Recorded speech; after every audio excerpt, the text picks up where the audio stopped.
Stop buying worms immediately, because you are throwing money into the mud when the most potent bait in history is sitting in your pantry next to the instant pudding. You click this video because you are tired of spending $5 on a styrofoam cup of dirt only to find half the worms are dead. And I am going to show you how a 10-cent serving of this common powder outfishes live bait 3-to-1. It is strawberry jello, yes, the gelatin dessert mix. But before you laugh and click away, you need to understand that this isn't about feeding fish dessert. It is about triggering a predatory instinct called the blood response and hacking their biology with a high-energy sugar spike that live worms simply cannot provide. I am going to show you the exact jello dough recipe that stays on the hook for 20 minutes, and I am going to show you the footage of me pulling in a carp every 4 minutes while the guy next to me using night crawlers didn't get a single bite. But first, you need to know why a fruit-flavored powder works better than actual nature. Fish, especially bottom feeders like carp, catfish, and even trout, are visual and chemical hunters. Worms rely on movement and a faint earthy scent. Strawberry jello releases a massive, expanding cloud of bright red dye that mimics a wounded prey bleeding in the water, and it pumps out a concentrated scent of citric acid and sugar that travels 10 times farther than the smell of a worm. It signals high-calorie meal to a fish's brain, and in the wild, calories mean survival. I discovered this by accident when I ran out of worms on a camping trip. I was desperate. I raided the food bin and found a box of jello. I mixed it with some leftover bread, balled it up, and threw it out. I didn't expect much. But as soon as that red ball hit the water, the bluegill swarm was instant. They were pecking at it so hard the rod was shaking. Then, a massive channel cat came through and cleared them out, inhaling the bait. I realized then that the red color was acting like a visual beacon, and the sugar was keeping them biting. Let's go to the lake, where I proved this worm killer theory. It was a hot afternoon, the kind where worms die in the container if you look at them wrong. I sat up next to a guy who had the full live bait setup, aerators, cooling packs, the works. He was serious. I walked up with a Ziploc bag of pink dough. He looked at me like I was a child. I cast out. The dough hit the bottom, and the gelatin started to dissolve, creating this red haze around the hook. Within 2 minutes, my drag was screaming. I landed a 4-pound catfish. I rebaited, cast, boom, another one. The guy next to me was checking his worm. It was limp. It had washed out. He cast again. Nothing. Meanwhile, I was fighting fish number 5. The difference was the scent trail. A worm smells like dirt. Jello smells like a chemical explosion of sweetness. In muddy water, fish can't see the worm wiggling, but they can smell that strawberry trail from 50 yards away. By the end of the hour, I had caught 12 fish. He had caught 1 turtle. He actually came over and asked if I was using medicated bait.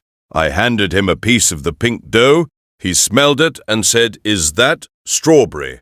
He couldn't believe it. He packed up his worms and left. The recipe for jello dough is ridiculously simple, but there is a trick to making it tough enough to cast. If you just mix powder and water, you get slime. You need a binder. The best binder is cheap white bread or plain flour. Here is the ratio. Take 4 slices of bread, remove the crusts, tear them into tiny pieces in a bowl. Pour half a packet of strawberry jello powder over the bread. Do not add sugar. The jello has enough. Now add water 1 teaspoon at a time. Mash it with your hand. The gelatin will start to bind the bread fibers together. You want to knead it until it feels like earlobe cartilage. It should be bright pink and smell strong enough to clear your sinuses.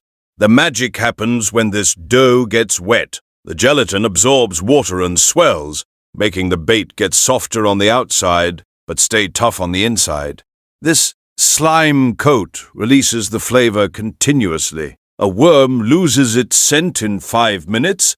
This dough pumps scent for 20 minutes. And because it is bright pink, It stands out against the grey/brown bottom of the lake.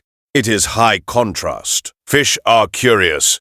They see this glowing red rock, they swim over, they smell the sugar, and they strike. I tested this on trout in a stocked pond, and this is where it gets crazy.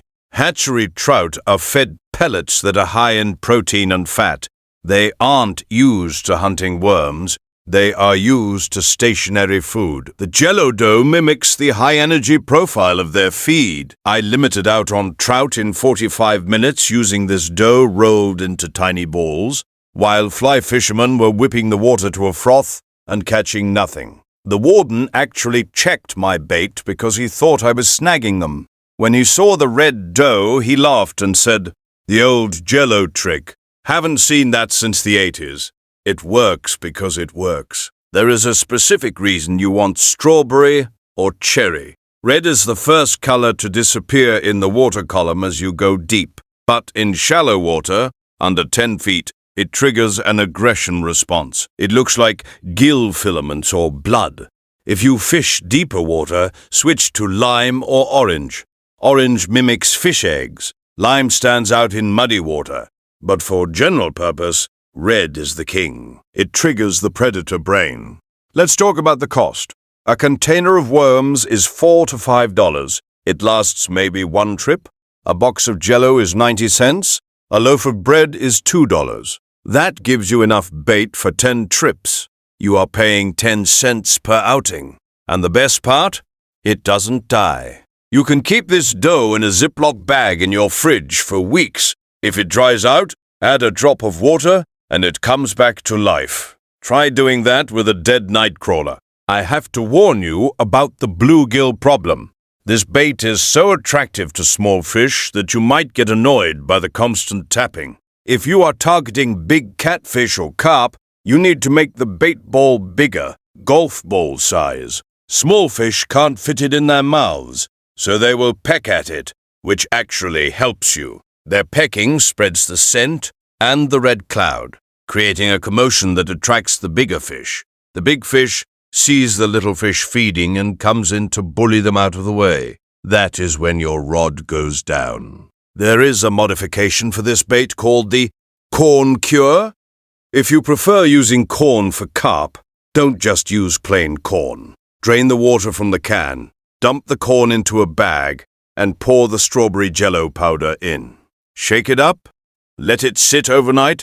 The corn kernels will turn neon red and shrink slightly as the sugar draws out the moisture. This makes them tough, rubbery, and incredibly sweet. Jello corn is a legendary bait for big carp. I have seen 30-pound carp ignore fresh corn and go straight for the red shriveled jello corn because the sugar content is so much higher. I tried this on a river system where the current usually washes bait away. The gelatin makes the dough sticky. It sticks to the bottom. It doesn't roll as much as a worm. And as it dissolves, it creates a scent slick downstream. I caught a mixed bag of suckerfish, carp, and even a drum. Drum usually eat mussels, but the scent was so overpowering they treated it like a treat. That is the versatility. A worm catches worm eaters. Jello catches everything with a sweet tooth. You might be thinking, what about artificial dyes? Is that bad for the water? The amount of dye in one bait ball is negligible compared to the runoff from a single street drain. And gelatin is a protein derived from animal collagen. It is biodegradable. It breaks down into amino acids. It is safer than soft plastic lures that sit on the bottom for 1,000 years. You are feeding the fish, not poisoning them. One thing to note is the mess. This stuff stains. If you wipe your hands on your pants, you will have pink pants forever. Bring a towel, and if it gets on your boat carpet, get it out immediately. But that staining power is exactly why it works on the fish's mouth. When you catch a fish on this, you will see the red dye inside its mouth. It proves they are holding on to it, tasting it, trying to extract the sugar. They don't spit it out like they do with plastic. I want to address the live bait purists. There are guys who say nothing beats a lively worm.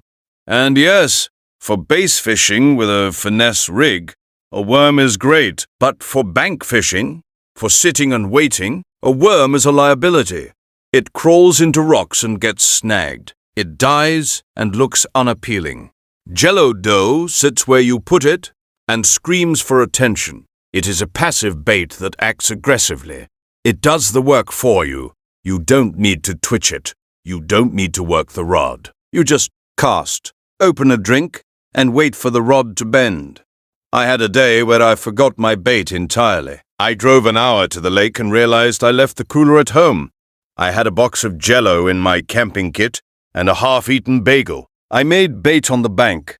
I crushed the bagel with a rock, mixed in the powder with lake water, and caught 6 fish. That is the power of the pantry item. It saves the day. You can't improvise a worm. You can always find starch and sugar. If you want to target specific species, you can mix flavors. Grape works amazingly well in warm water for catfish. Banana is a secret weapon for trout in the spring. You can become a mad scientist mixing flavors, but start with strawberry. It is the universal soldier. It works in clear water, muddy water, hot water, and cold water. Here is a pro tip. Use a small treble hook with the spring on the shank. The spring holds the dough perfectly. Press the dough firmly around the spring so the hooks are hidden. The fish will suck in the ball, feel the soft texture, and bite down. When they bite, the hooks expose themselves. With a worm, they often grab the tail and rip it off without getting the hook. With dough, they have to take the whole package. Your hookup ratio will go through the roof. So, stop overthinking it. Stop thinking you need to match the hatch. Sometimes you just need to offer them a candy bar. Go to the pantry. Grab that box of strawberry Jello that has been sitting there since 2019. Grab a slice of bread. Mash it up. Go to the water. Find the guy with the most expensive gear and the most serious expression. Sit next to him. Cast out your pink dough ball. And when you pull in that first fish, just tell him it's the 10-cent special. I want you to try this and verify it for yourself. Don't take my word for it. Go catch a fish on it. And when you do, come back and comment, "The red cloud works." Because once you see that red haze in the water and the fish fighting to get to it, you will never pay $5 for dirt again. This is the cheapest, most effective hack in the fishing world. And now you know the secret. Tight lines, wash your hands, and enjoy the sugar rush. I will see you in the next video where we test if garlic bread is actually better than garlic scent. You might be surprised.